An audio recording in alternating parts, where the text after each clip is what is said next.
Hey babe, I'm Loretta, fashion CEO and entrepreneur, and the host of this podcast.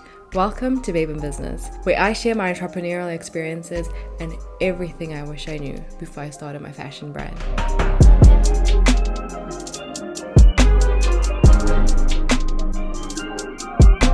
On this episode, we're chatting about standing out in a saturated market.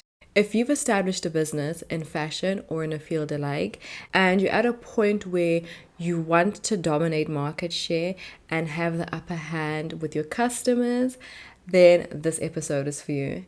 Or if you're yet to start your brand and you want to jump into the gate swinging, become an industry leader, then this episode is also for you. Now, before we get into the mix of this, I'm going to need you to hit that beautiful subscribe button to ensure you don't miss any future episodes of this 100% free resource that can help you build and elevate your business. Okay, so in this day and age, everyone has a fashion business, okay? People's mamas, their aunties, their grandmamas, their uncles, everyone seems to have a fashion business. Now, while it's a trending sort of space to be in at the moment, it's got very low barriers to entry. So everyone can start one, but not everyone can stand out. So in order to be successful and to build a business that is an industry leader in your market or in your niche, you need to take certain steps and implement certain strategies to ensure that you're on top of the game and your target audience looks at you first, always. Okay, so what do these things look like? I say, for one, always ensure that you have the right product for your target market. And I say this, in the past, I've spoken about target market and how important it is to identify a target market and to serve your target market. In saying that, you also need to make sure that you have the right product to offer them. You need to know your target consumer, and in doing so, identify their pain point. Offer a solution to that pain point. And if you're smart with it, you could tell your customer what their pain point is, and in the same breath, offer them a solution to that. That's a winning market strategy, okay? So in business, naturally, if you're serving people, you have to learn the people. You have to learn your person. I mean, for one, it's like dating someone. You learn their likes, their dislikes, you learn their habits, you learn everything about them. And you get to a point where you know them back to front. So that's the same. You need to date, in inverted commas, like not really, but you need to date your customer. Learn about them. They're constantly evolving. I mean, we're human, and you need to be on top of that. You need to evolve with them and stay on top of it. Stay ahead of them even. You need to be able to tell them what they're going to like next month by the collection you drop, So that's a huge thing. Make sure you have the right product for your target consumer. And this is something that's not always seamless in the beginning. When I started my fashion brand, I had a lot of learning to do. So with that, I ensured that I gathered information on my customers. And this is something that happens over time. It's not always the case where when you start your business, you know your customer, you serve them, and you get it right every single time. There's a lot of research and learning that comes with it. And this is something I had to experience and I had to go through. And I learned my customer. I learned that they like to be trend-setting. They like to be fashion forward, but still chic and sexy at the same time. So that's something I implemented in my brand and my product. And I made sure every single product spoke to that person and to that customer.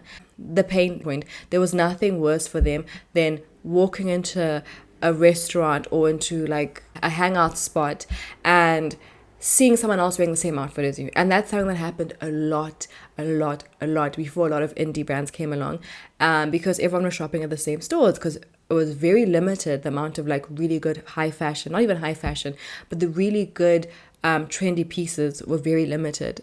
It was my then solving that pain point by providing my customer with like unique pieces that are exclusive, that you won't find anywhere else, and we have limited quantity, so it makes it that much more exclusive. So find their pain point, and always, as I said, learn your customer as they grow.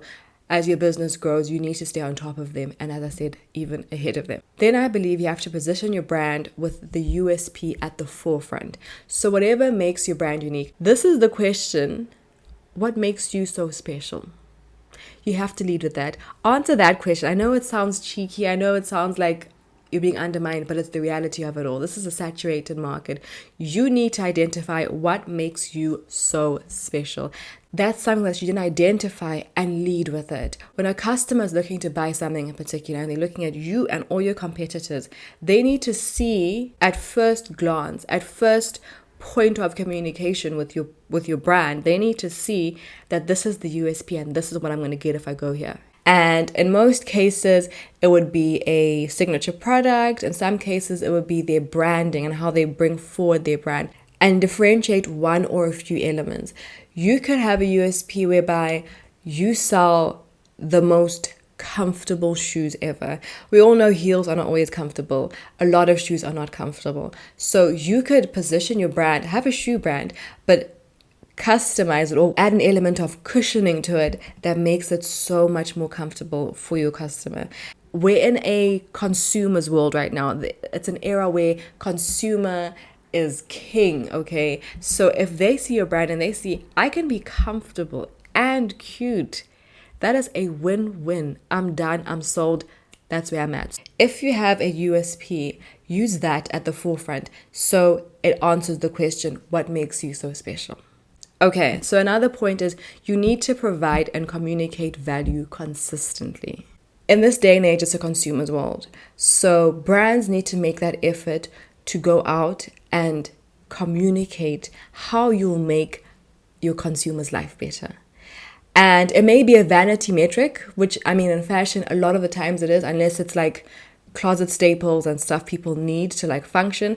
But other than that, you need to justify why your customer needs your product, why it will make their lives feel better, as well as the luxury or the benefits that come with it. So for us, when I moved Zariah's price point a bit higher to more of a premium sitting, I made sure that the communication was consistent throughout the brand. So we upgraded the packaging, we got custom packaging, we made the entire feeling of the unboxing experience and the clothing feel a lot more luxury, so justified why the customer should spend a certain amount on the product. And that's something you always need to consider in a competitive market. Why would someone want to pay this much extra for your product versus going somewhere else where they can get it for cheaper or whatever? So the value needs to be communicated. You need to put that forward and show people, okay, cool, you're getting this product, but you're getting a whole lot more. It's not just this product. Give them a list of every good thing it'll do for them. Instead of selling a product, don't sell your product, sell its benefits. Sell what your customer will gain from using your product or wearing your product or having your product. And I guarantee you, if you communicate the value in a way that resonates with them, in a way that means something to them, in a way that actually speaks to their pain point and how it will better their life, they're likely to come to you. And in saying that, don't be afraid to charge your product's worth. A lot of the time people go into business and they try and price their product competitively, but it's not always beneficial to the brand. A lot of the time your profit margins are this small and you barely make it past breaking even. So charge the worth of your product. As long as you can communicate the value and you can back it up, you can create a winning business model. And in saying that, customer experience needs to be at the center of your brand. You need to make sure your customer feels like they're your one and only customer. You need to nurture relationships. And this also brings forward the value. This also shows how they are valued by your business. And there's that interpersonal relationship that is formed and the customer feels they feel a loyalty to your brand. And they feel like whenever they're looking for something in particular, they know that your brand is the place to go because of that interpersonal relationship. So communicating and building relationships with your customer is very, very important this day and age. You can't dissociate yourself. You can't distance yourself and be like, it doesn't have to be you personally, but the brand itself needs to be hands-on and communicative with your customers. This is also a part of the value. In a luxury store, let's say you walk into Louis Vuitton, you don't just browse around and people are their shop assistants are minding their business and doing their own thing. That's not the case. When you walk into a Louis Vuitton store, you're given a personal shopper and you're asked how you can be assisted. They take you around the store, you look at whatever you need to look at, they show you whatever they need to show you, and they give you a personalized luxury experience. So even if your brand is a luxury, give your customer that feeling of importance, that feeling of I matter. And I promise you, it goes a very, very long way in building longevity with your brand and keeping your customers loyal. Then a bonus one I have is build a community and not an audience. This is something this is one of the biggest things I wish I knew when I was starting my brand, Zariah. And in saying that, I say this because right now what Zariah has is an audience, not a community. And I'll tell you the difference. An audience must be engaged by you. So you need to seek it out. Whereas a community looks to engage with you. They come looking for you. Now, look at that. That saves you time. It saves you money. It saves you so much. They basically become your ambassadors. They're your spokespeople. And there's nothing more valuable than a genuine supporter going out and speaking about your brand.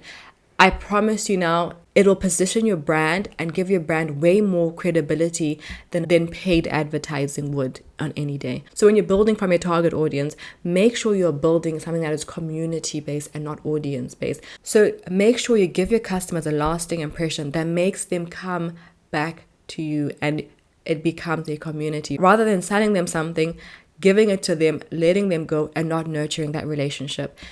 Because in the long run, you're going to go back and look for them because they're now your audience. You're going to keep going back and keep looking for them, trying to entice them, giving them discounts, giving them free products or additional products or things that are always there to try and entice them. And they are less likely to seek after you, more likely to have you looking for them. And just consider the time and effort and the money that goes into that. Whereas building a community, they are here. They are your squad. They are your crew. They are looking for you all the time. If there's a new product on the line, what's happening? There's a new product. Let's go look at it, guys. Let's go find what's popping. Let's see how we can get it. What colors is it coming out in? I would like it in this color. And this is also valuable information because if you've built a community, they are more likely to feel free enough to communicate with you and to speak to you and be like, I love this piece. I would love it in this color. And you get feedback, the most invaluable thing ever. When your customers tell you what they want, all you do is then go and make what they want. I say this now, when I build another brand, my forefront, this is the biggest thing that I'm going to emphasize is community, community, community. And I'm sad that I didn't do it initially and that I only have an audience now, but this is what I'm saying. I'm here to share with you what I didn't do and what I could have done and what you can now do to make sure your brand is bigger and better than ever. So there are many other additional ways to stand out in a saturated market. But what I will say is I feel like these are the core elements that are within your business's control. There are outside elements like looking at your competitors and trying to mimic and elevate and improve what they are doing or competitive pricing. But all of these are factors that are out of your control because your competitor can one up on you based on the information you've taken from them. They can take that information back and one up on you. Or pricing, your competitor can better their prices as well. So these are things that are out of your control. Whereas within your control, communicating the value, having the right product, ensuring that you push your USP, these are all elements that are going to help you and that are within your business's control internally. So I always say, like many things in life, there is no blueprint to this. In building a business, it is a constant journey of learning, implementing, analyzing, and improving. So wherever you're at, just keep at it and give yourself the grace. Starting a business is not easy, guys, and just taking the necessary steps to begin is worth acknowledging. Thank you, babes, for tuning into this episode. If this helped you even in the slightest, don't forget to subscribe, like, and comment, and share this with someone who you think might benefit from it. Until next time, we'll chat soon. Bye.